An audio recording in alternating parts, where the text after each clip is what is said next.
what happens inevitably is that you would have chaos and perversion, the sort that governs our country today. Nigeria is governed by lies. So it has meant that to a very large extent, instead of having order, we have chaos because we are not governed by the truth. And anything that is not governed by the truth will ultimately be destroyed. So, where is Nigeria going if it is not governed by truthful ideals, the immortal truth, the decadent lie? Nigeria is dying because it is governed by lies. These are the painful realities that we must tell ourselves. If you go into Quran at 7, that's the 7th chapter, verse 159, and it says, and of Moses' people is a party who guide with truth, and with it they do justice. Emphasis mind, justice.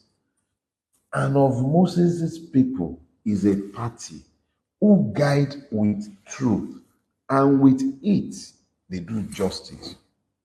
Speaks to the Levites. That is what the Quran is referencing here.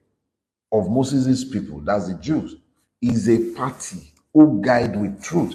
That in reality, for us, is the judicial class. Those who dispense justice. Are they guiding with truth? And are they able to do justice if they are guided with truth? If you look particularly at Surah Al-Munafiqun, verses 1 to 11, you will see all the 4 attributes of Nigerian ruiners.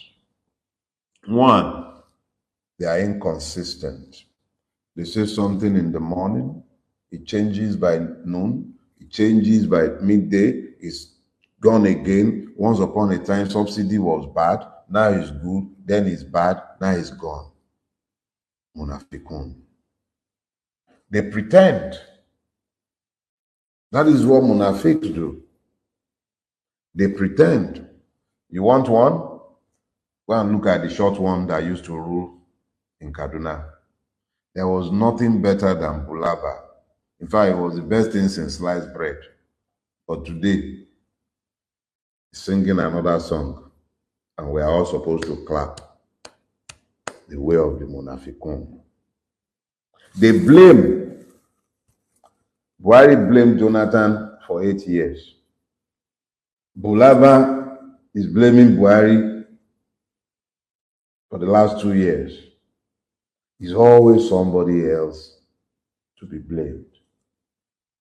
And then they are complacent. It is the way of the munafikun to be complacent.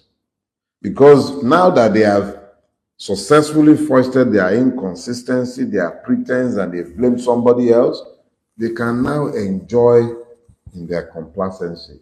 So they can buy yachts whilst you starve. They can buy presidential jets whilst you drop dead on the streets. They can remove fuel subsidy and live in the lap of luxury. You don't matter. That is the way of the munafikun. Let us tell ourselves the truth. When I say the truth, I'll say the truth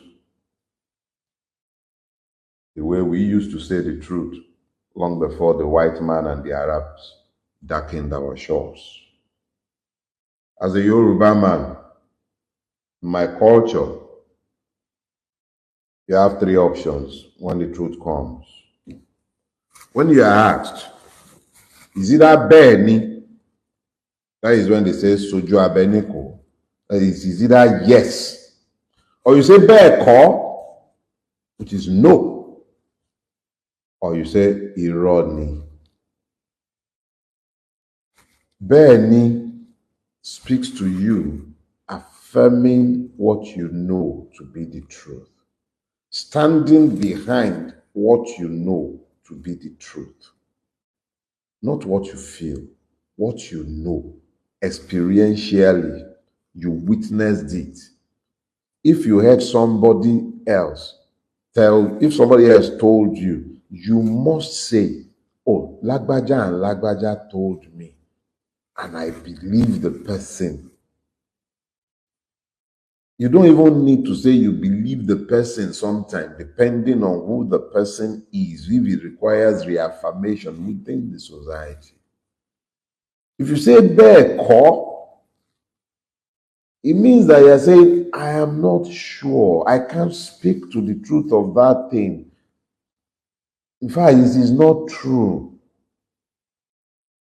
But when you say irony, you are affirming that that thing is a lie.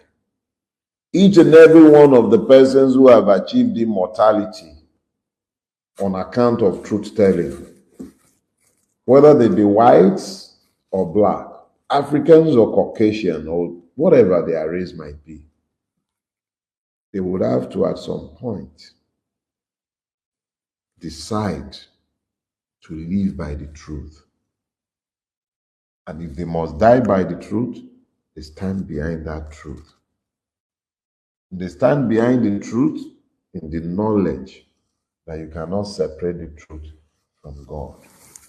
God is the truth. The immortal nature of the truth is that it cannot die.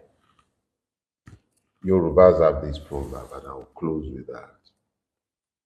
They say, tí irọ́ bá lọ lógún ọdún, ìṣẹ́jú kan ló tán bá. What that means is, if the lie travels for 20 years, it takes the truth but a second to catch up with it.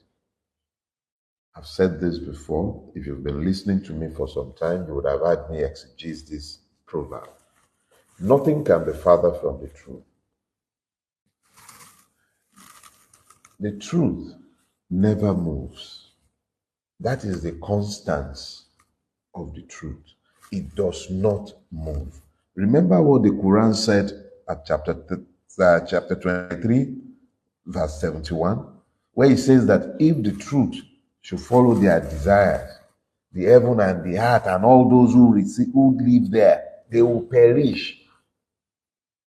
That is exactly what the Yoruba proverb is also saying. The truth is fixed. It does not move. It is certain. It is the lie that travels. It's peripatetic. It goes up and down, yo and yo, but the truth remains sat in the same place, constant as the northern star. And then when the lie is done perambulating, it comes back to where the truth is sat. Remember Fela's song, perambulator, perambulator, perambulator, later, perambulator. They go, they perambulate on the city, same place, because they continue to lie. They continue to travel and dance around, not acknowledging the truths that are obvious. One of the defining truths told by Chivayo Adebanjo in his lifetime is the fact that Nigeria will not progress unless it goes back to true federalism. Federalism, I should say, don't let me help them perpetuate that lie of true federalism. There's nothing called true federalism. That one is a lie. Federalism based on regions. Chivayo Adebanjo defined the struggle by these ideals. That was the man who has grasped at immortality simply because he told the truth. Dare to tell the truth. Do not be as the Monafiquans. Do not join them. We've got only one home. One. And if we are ever to come out